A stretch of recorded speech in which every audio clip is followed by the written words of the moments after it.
Government imposes a tax. Who actually ends up footing the bill? This question of what economists call tax incidence is more complex than it might seem.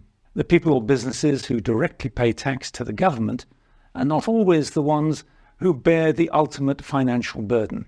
Take the example of a sales tax. Shopkeepers collect and send the money to the tax authorities, but they typically pass on the cost to consumers in the form of higher prices. So in reality, it's shoppers who pay the tax. This distinction between who collects the tax and who actually pays it is crucial. Lawmakers might impose a tax on business, but the real impact could fall not on the shareholders, but on workers through lower wages, or on consumers through steeper prices.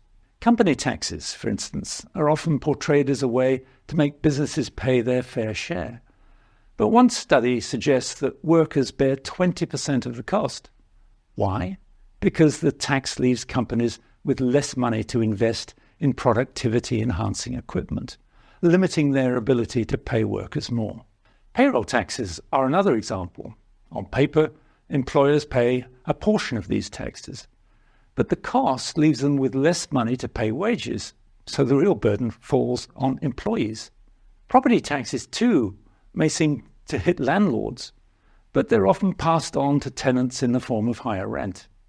So how do we determine who ultimately pays a tax? One way is to look at the elasticity of supply and demand for the thing being taxed.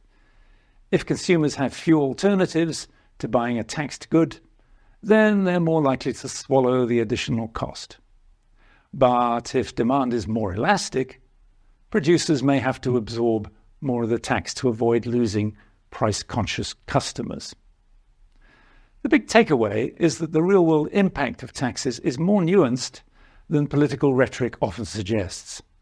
A tax on big business or on the rich often has unintended consequences.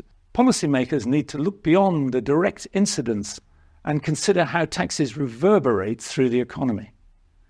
For a deeper dive into tax incidence, check out my new primer, An Introduction to Taxation, on the IEA website.